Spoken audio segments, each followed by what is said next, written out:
artist and his painting.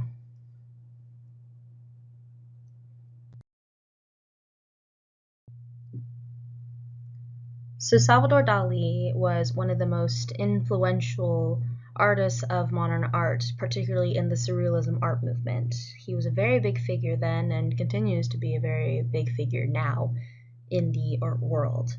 I will be using his Persistence of Memory, painted in 1931, to illustrate this. Today we're going to be diving into what inspired him to delve into surrealism, what was the meaning of his art style, and this piece in particularly, the story behind it. And as an artist and creator, how did Salvador Dali make such an impact on the world even today after so many years?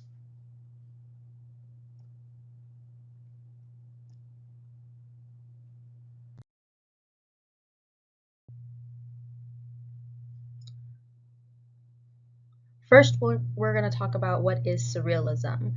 Surrealism was an art movement that first started in the 1920s. It was characterized by really trying to depict the dreamlike subconscious mind.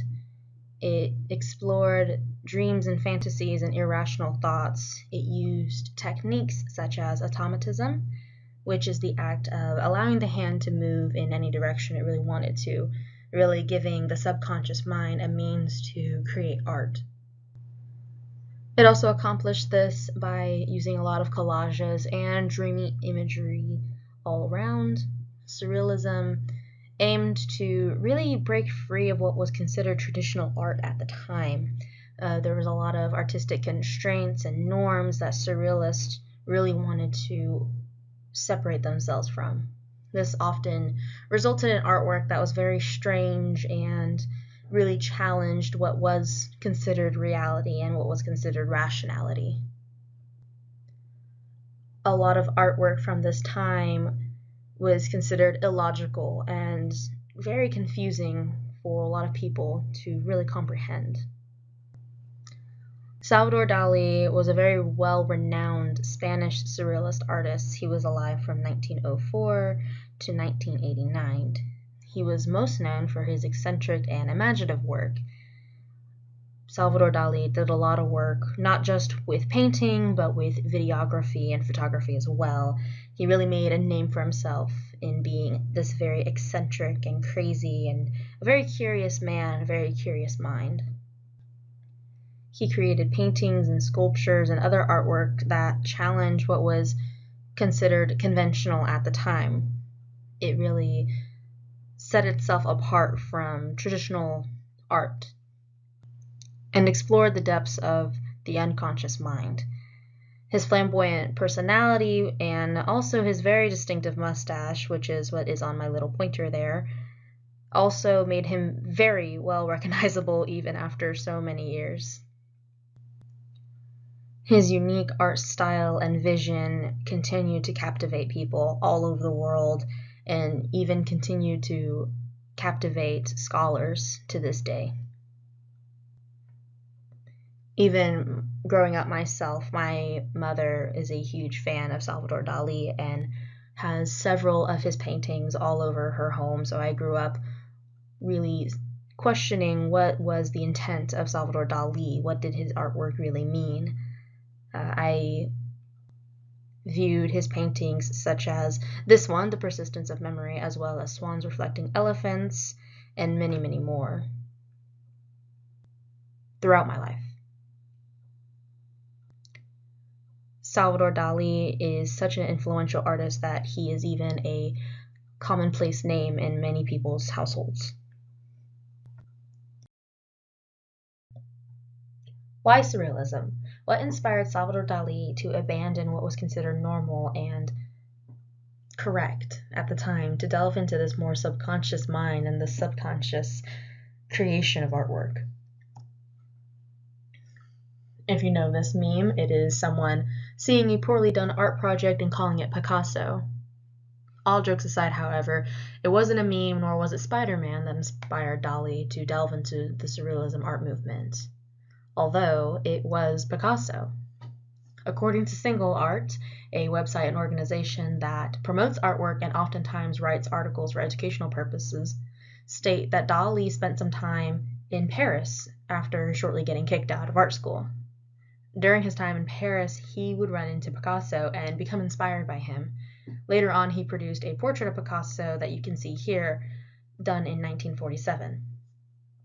His first work within the Surrealism art movement, however, was Apparatus and Hand, done in 1927. This was inspired by Sigmund Freud, though we're not entirely sure how. We do know, however, that Sigmund Freud did do a lot of research into the subconscious mind, him being a very famous psychologist at the time and even now. Much of his work does delve into dreams and what they mean. So this could be what inspired Dali to step into the Surrealism art movement as well, his fascination with dreamscapes and the dream world, so to speak. With Apparatus and Hand, you can see where he looked at cubism. Many of Dali's earlier works were, in fact, cubist-type artwork. In this painting, we can see the sharp edges of the main piece in the middle, the apparatus. It also has a very blocky form to it as well, and at the bottom right-hand corner of the painting, you can see a woman that is definitely depicted in that cubist style.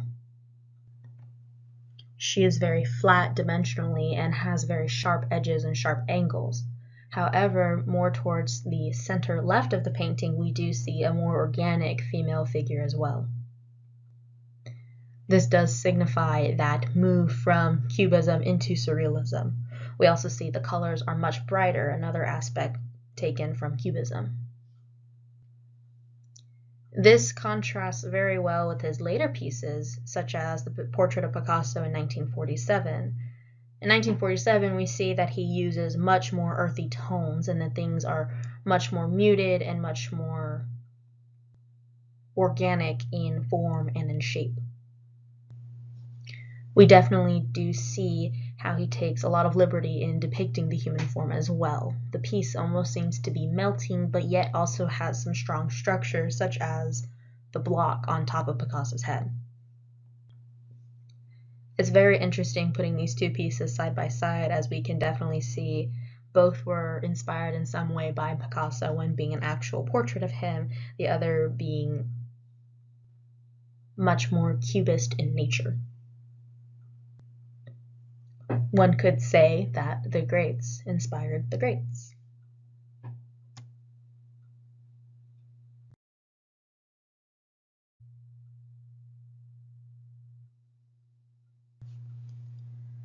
Now getting to the meaning behind the persistence of memory and how it represents a dreamlike state and how it represents the Surrealism art movement as a whole.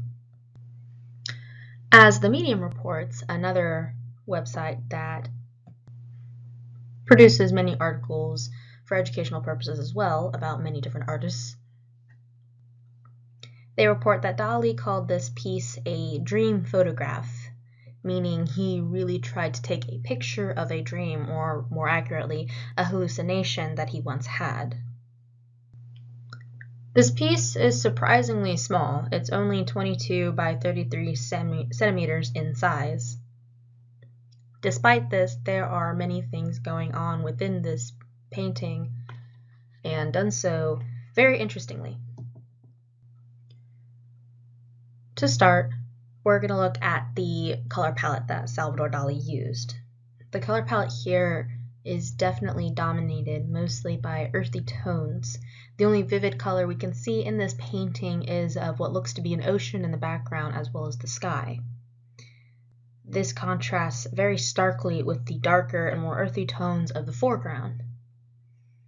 His choice in doing this imparts an eerie, otherworldly quality to the scene. This emphasizes the dreamlike nature that he was trying to depict within this painting. This also makes the foreground feel much more grounded than the background as well. The background seems very far away and feels very endless, as if there's nothing else outside of this small foreground that we find ourselves in.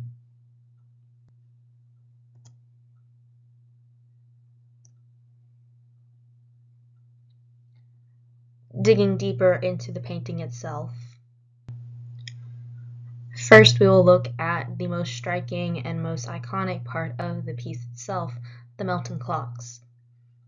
These melting clocks have made such a name for themselves within the history of our world, whether that be in media, in movies, or even in songs. These melting clocks can be found everywhere. In fact, my mother has a melting clock on her wall. And it is an actual functioning clock as well. These clocks in the painting defy the laws of physics. It is a solid object seemingly just melting and disappearing into the world. It does symbolize the fluidity of time and how unreliable of a measurement time really is. Seeing these timepieces in this state pushes and challenges the perspective of reality by the viewer. It also challenges the viewer to really question the flexibility of time itself. This melting aspect is also a very common theme within all of Salvador Dali's surrealist art pieces, as well as utilizing symbolism throughout his artwork. An interesting part of these timepieces, however, is that one is not melting. This one is covered in ants and can be seen on the bottom left portion of the piece. Throughout his career, Salvador Dali used ants and beetles to symbolize death.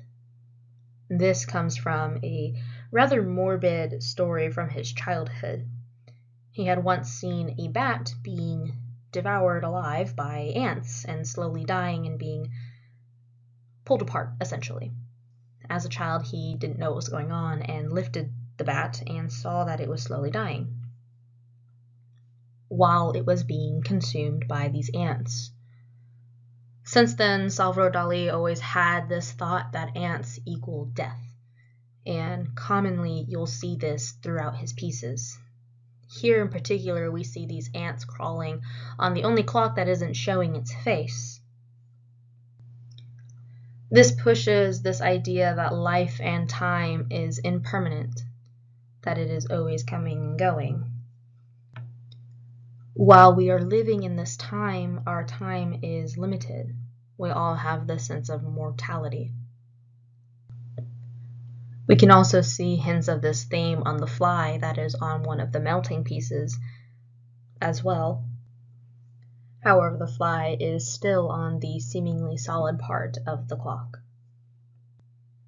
Flies were also used by Salvador Dali to depict this feeling of decay and this sense that everything is only temporary.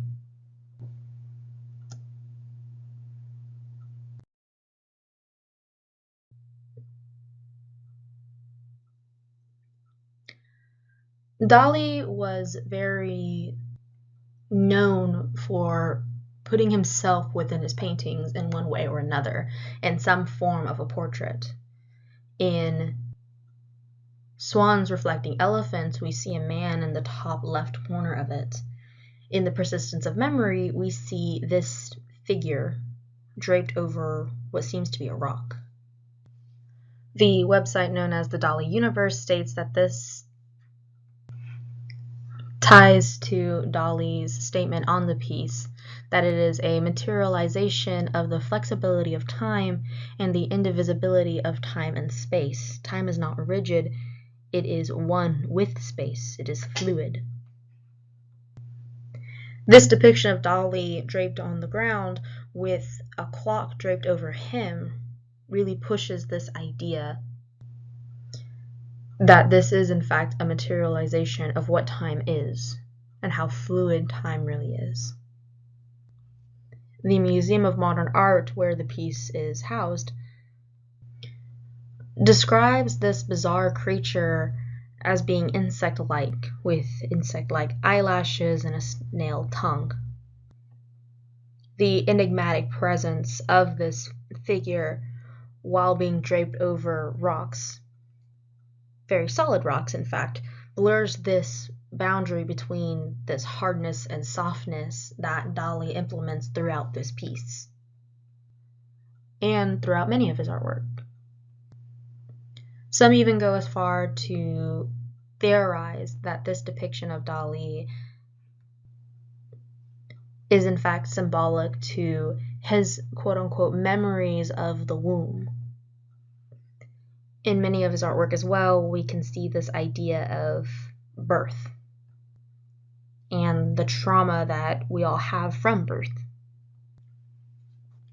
The clocks and watches scattered throughout this piece, with this seeming like fetus creature in the middle as well, also push this idea that the pre-birth experience of humans is timeless,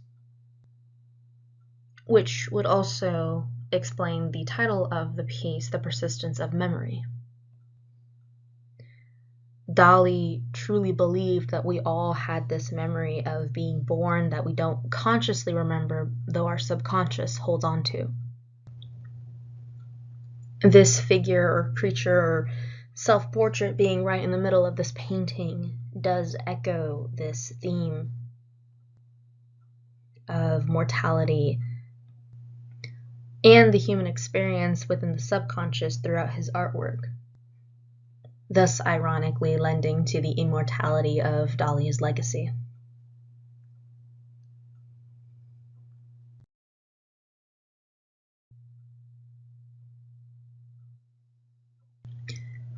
The Persistence of Memory is considered a masterpiece not only in the Surrealist art movement, but throughout the art world even today.